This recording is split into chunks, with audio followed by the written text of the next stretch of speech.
Your Humanities Half Hour is brought to you by the Northern Marianas Humanities Council, navigating the human experience together.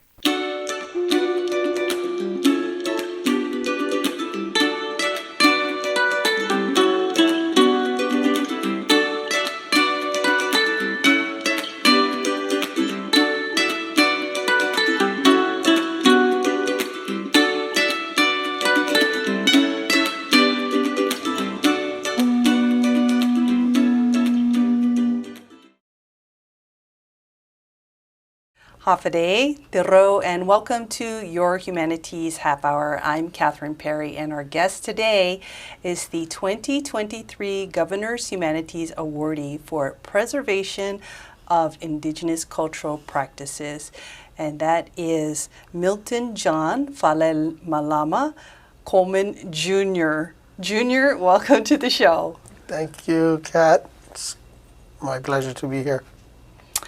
I think it's very appropriate that you would receive this award because anybody who knows you knows that you have a passion and you live your life really by the practices of the indigenous culture. You were raised as a young boy here in Saipan. You're now fully immersed in traditional indigenous navigational culture. How did this all come about? How did it all get started? This passion that you have? Well, I guess it could be traced back to, most likely it's part of the DNA that we have, all of us, you know. I remember as a youngster, always had a deep love for the ocean and practically, you know, try to get in the water every day. We had some canoes as a child, but not really sailing canoes. And as I got older, I always held, you know, that aspect of the culture, the voyaging, sailing, navigation, as something I looked up to, and had a desire to one day pursue that type of knowledge. And, you know, I have a variety of different ethnic backgrounds that are mostly rooted in the ocean. You know, I'm part Chamorro, Hawaiian, Samoan, and Rafalawash as well. So I think a lot of it had to do with that mix and that DNA. And I kind of looked and would imagine, you know, the canoes of old as almost like heroes, you know, voyagers, something to admire, kind of like my superheroes, I guess you would say. But yeah, as I became an adult, an opportunity came up to get involved and really started out as a volunteer on one of the projects in Hawaii, where they were building a large double hull canoe, and that's kind of where it came into action and fruition. Then I never lost sight of that. That was my career choice, I guess you could say. It was never smooth, but you know, it wasn't something you could learn in school at that time, you know, in a regular setting. But I did try to pursue those who wanted to teach me, and I was really blessed by that. And two individuals I started learning from, a guy named Wright Elemakule Bowman Jr., who was a master canoe builder out of Hawaii. And he asked me to be his apprentice, so I got to learn from him for a few years. And then I was more interested in the more traditional use of hand, like ads, the sile, and he didn't really do that kind of carving. He used mostly modern power tools. He actually invented some tools specifically made to build large canoes using machines. And so I met, you know, everybody knows now it's Papa Mao, and he actually invited me to come over to Satawal It was like in the early 90s, I think 93. And then I showed up, several months after he had asked me to come out to his island and he wanted to teach me. And so I made my way there. He was actually surprised and shocked when I showed up. But yeah, that was a real special time. And that was kind of the beginning of the formal, more traditional learning. And just being exposed to the way of life there. It's very similar to probably what it was here, a few hundred years ago. People live very sustainable livelihood, growing their own food, fishing, building canoes, and just thriving on their small islands. Like you said, a lot of people have heard or know the late Grand Master Navigator Pius Mau Pialog, but you sailed with him. You shared food with him. What can you tell us about who he was as a man and as a teacher? Well, I can definitely say that he was a very humble person, but very fierce in his knowledge, and I was really blessed to be taken under his wing to show me all these different things that I never could have ever imagined learning. It's like carving and sailing and how to, build canoes and all these different skills that, like I said, weren't available, weren't learned in a traditional Western institution of learning. So, I was kind of spoiled, I would say, because I didn't have to ask questions. He would just tell me without asking, whether it's about navigation or basically different parts of the culture. He would just explain to me without me having to ask questions, because I was pretty just humbled to be in his presence. And yeah, he definitely had a tremendous impact in the way I look at things, and just as a father as well. Yeah, those are valuable lessons too that were learned. That he has a big family.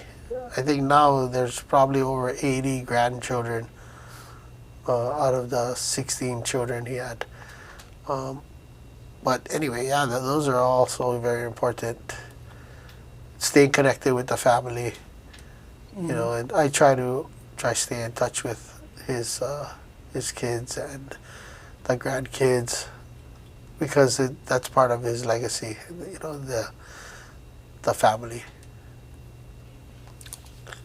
I know it would be hard to pick. How many years were you with him? About 6 years. Oh my goodness. This was back 30 years ago. What would you say is like one of the most memorable lessons you learned from him? It can be funny too, because I know you have some funny stories about Papa Mau. But okay, maybe not a funny one, but yeah. I think it's to never give up.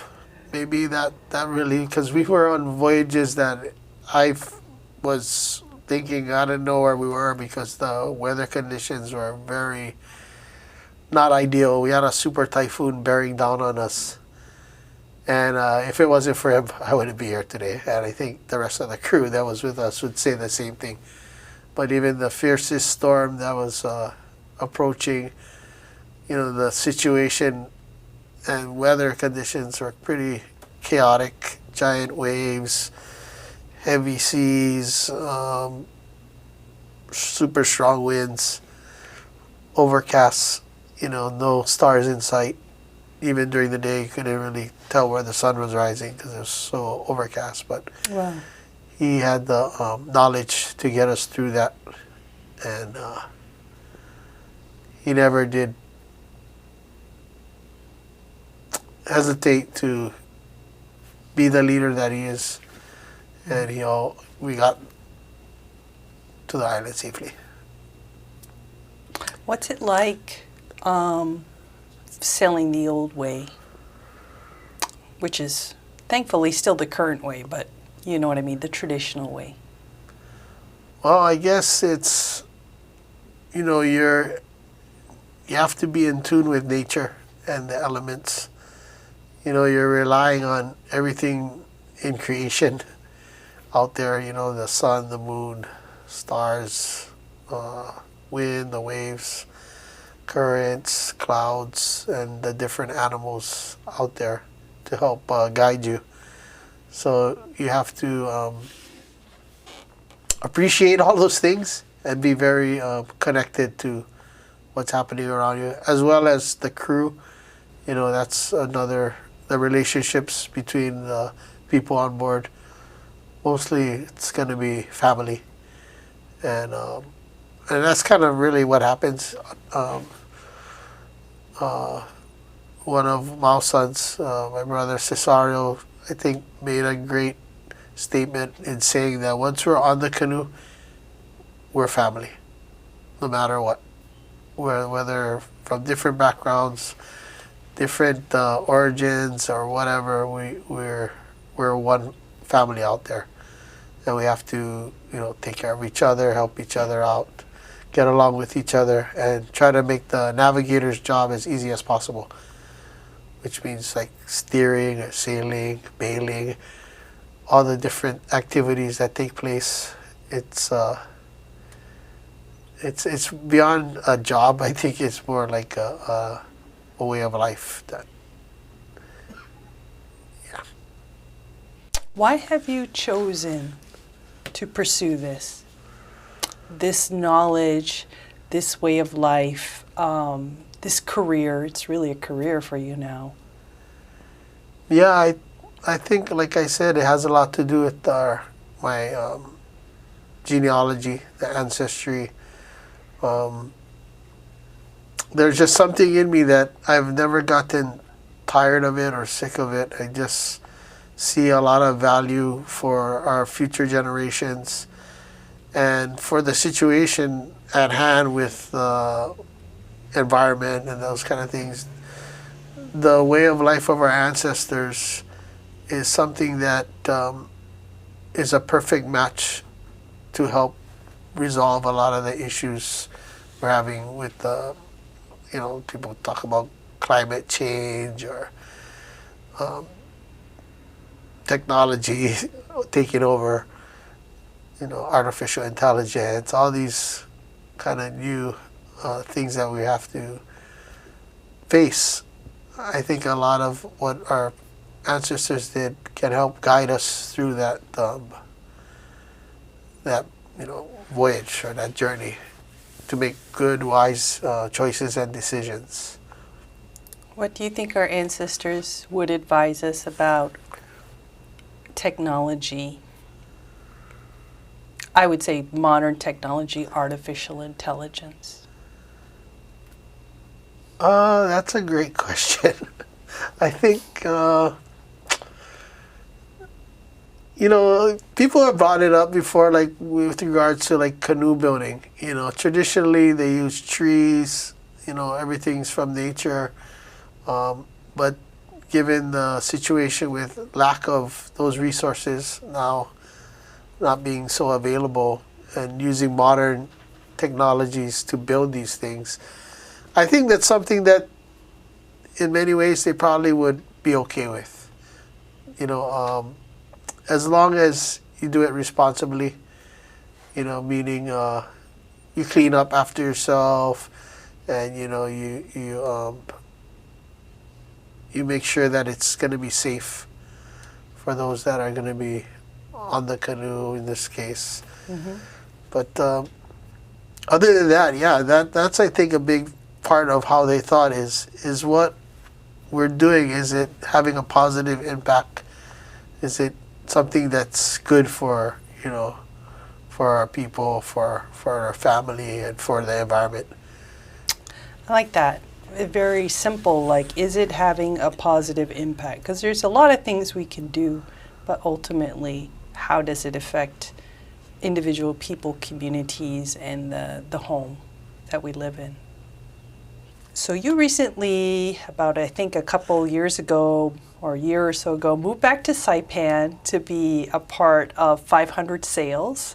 And since you got your award, and I should mention that 500 Sails is a nonprofit that aims to preserve and promote traditional maritime heritage of the Mariana Islands, but you got a promotion since you got your Humanities Award. You are now the executive director.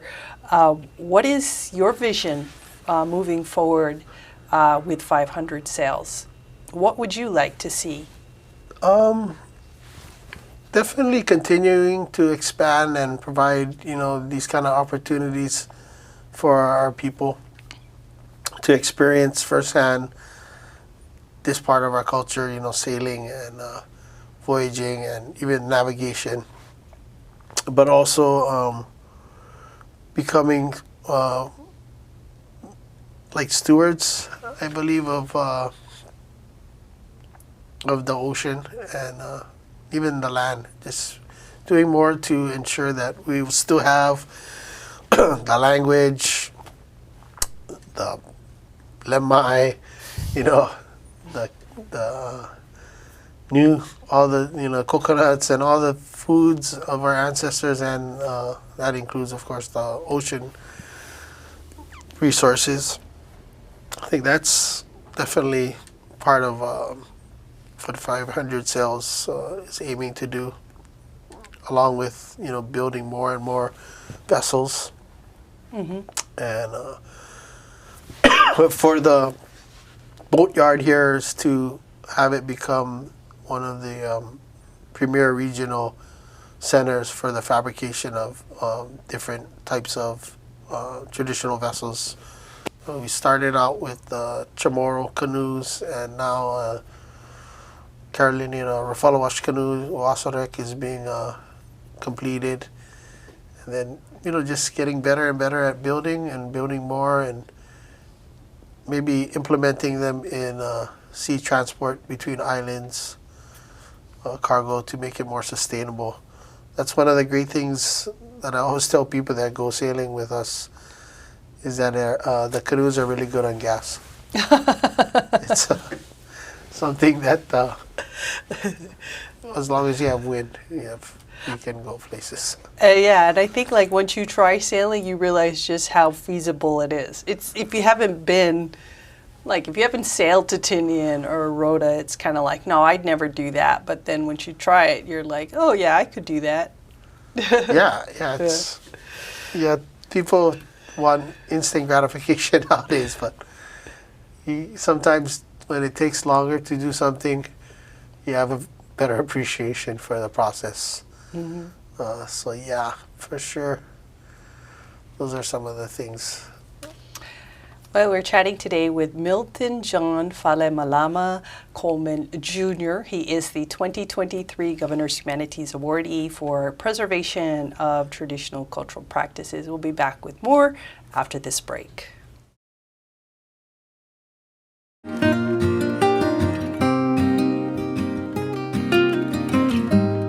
Hafaday, Zantiro. I'm Leo Pangilinan with the Northern Marianas Humanities Council. We'd like to take a moment to thank our generous sponsors who have made possible the many programs in our community like this show. We couldn't have done it without them. And if you value the work we do and would like to make a contribution to our efforts, we ask that you consider making an in-kind or cash contribution to the Northern Marianas Humanities Council. Any amount is appreciated, and donations of up to $5,000 qualify for an educational tax credit. We appreciate your partnership and support. Sidus Maasi, Olomai, and thank you.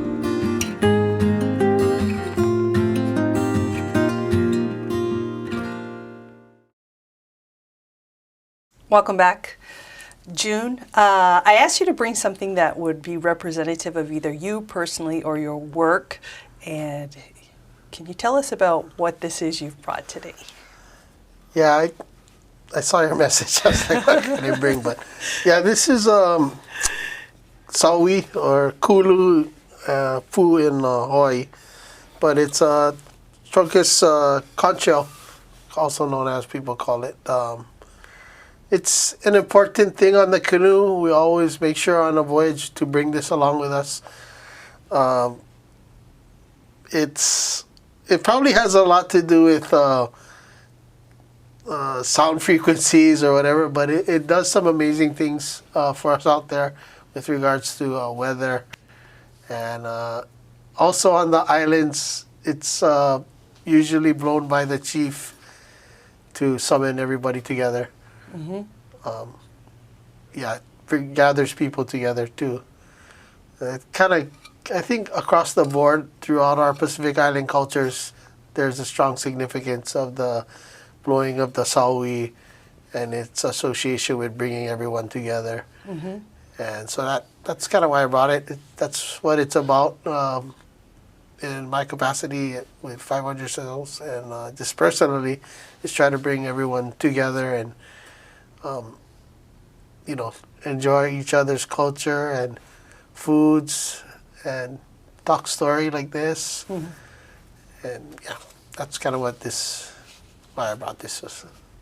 This one actually came from Sarawak. It was given to me by one of the navigators. So you and I actually had the opportunity to voyage to Sarawak via boat, fishing boat, because you were initiated this year as a navigator under the traditional po ceremony, which hasn't been held there in a very long time.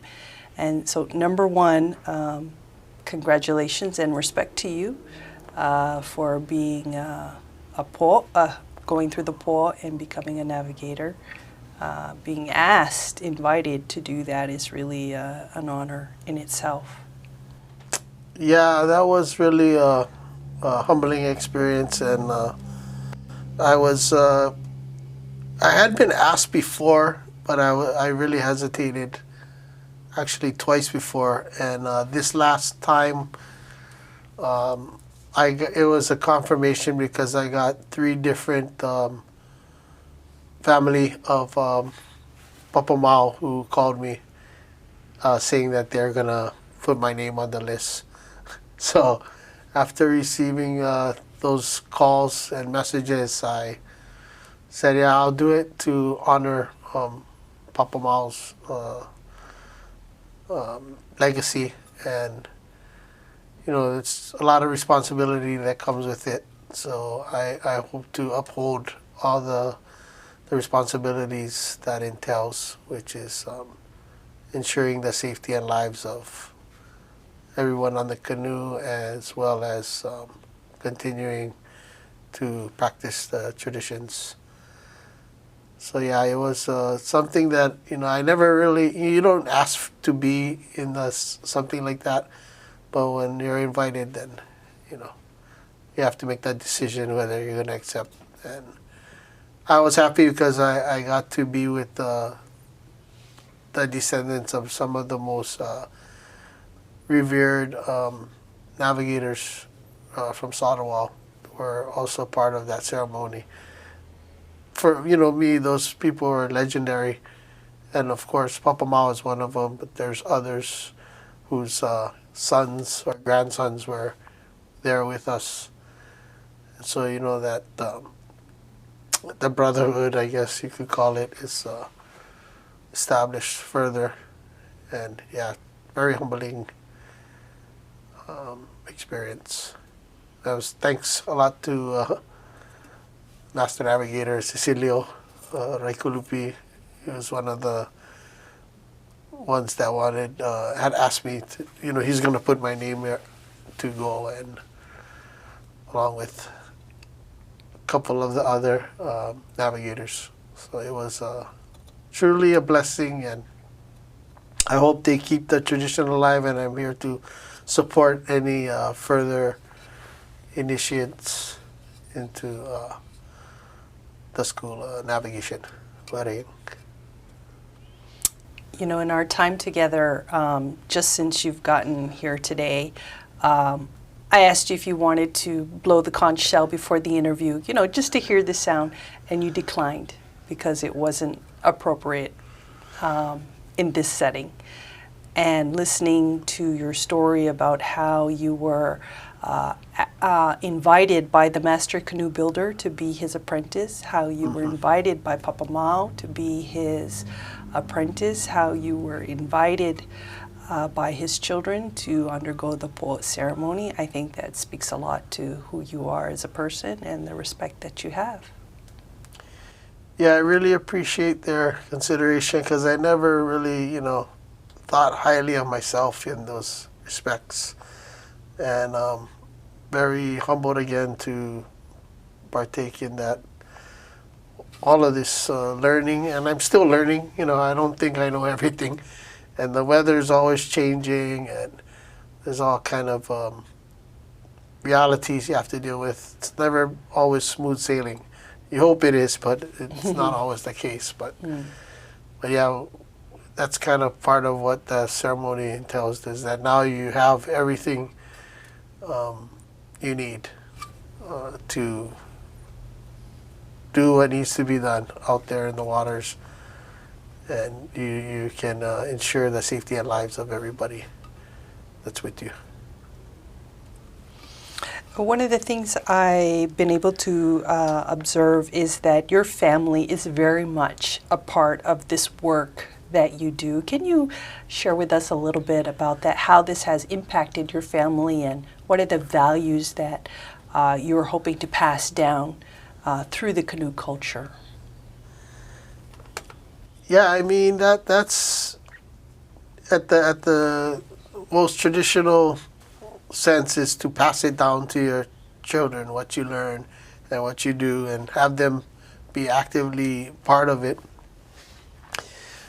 For my family, they've been around canoes ever since they were in their mother's womb.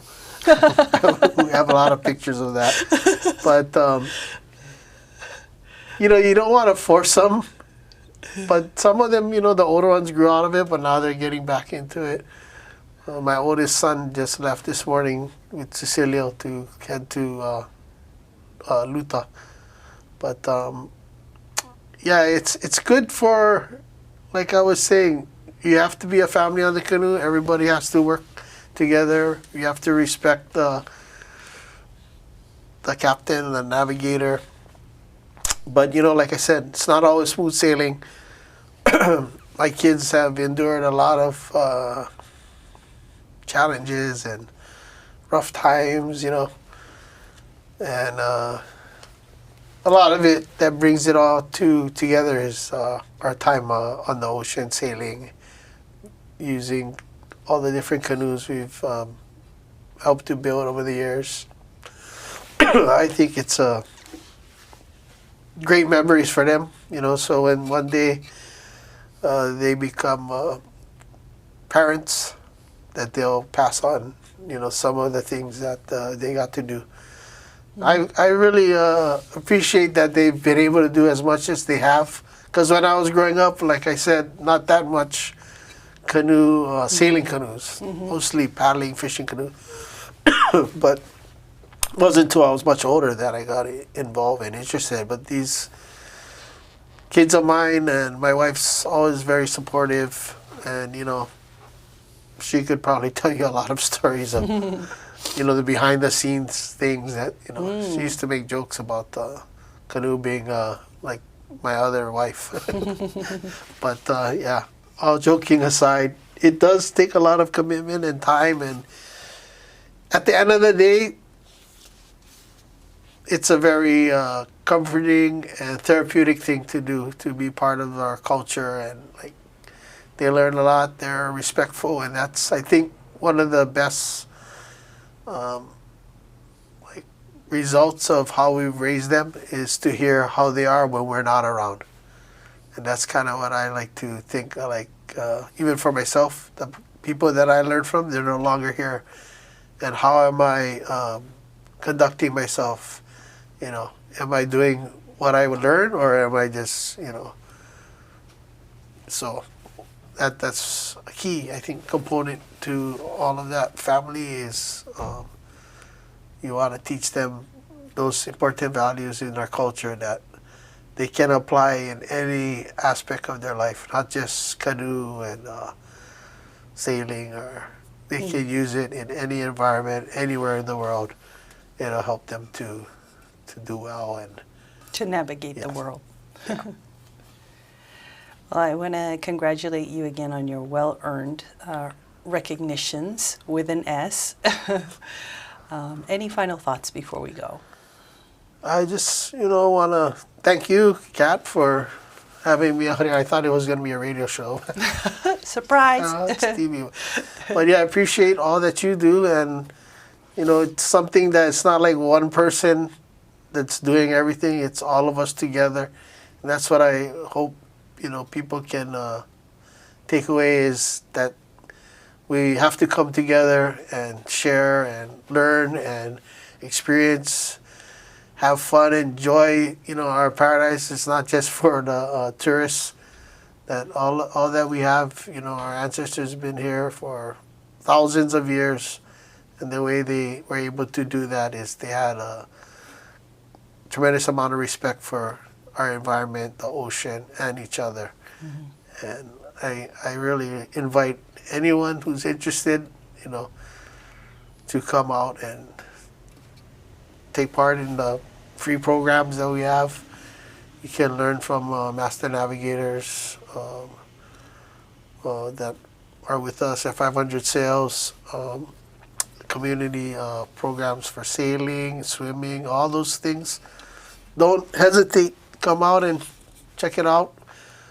You'll enjoy it. I haven't met anyone that didn't enjoy the experience. And then if they want to continue learning, it's something I think families should try to do together. So with some more of the canoes that we're putting together, we want to be able to accommodate more families, so they can do it and experience it as a family. That way when they, they'll be more helpful at home, whether it's just good things for everyone. I think that's, again, appreciate you and what you're doing to help build up our community. Thank you, Jun. Wairikurik, as they say in Satawal. Our guest today has been Milton Coleman, Jr. He is the 2023 Governor's Humanities Awardee for Preservation of Traditional Cultural Practices.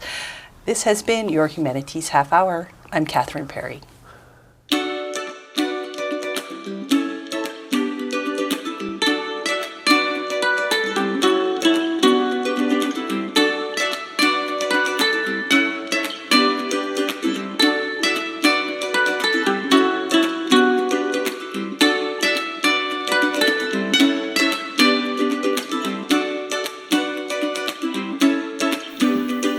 Your Humanities Half Hour has been made possible in part by a major grant from the National Endowment for the Humanities. Democracy demands wisdom. Any views, findings, conclusions, or recommendations expressed in this program do not necessarily represent those of the National Endowment for the Humanities. For more information or to share your thoughts, contact the Northern Marianas Humanities Council at nmhcouncil.org or on social media at 670 Humanities. That's 670 Humanities.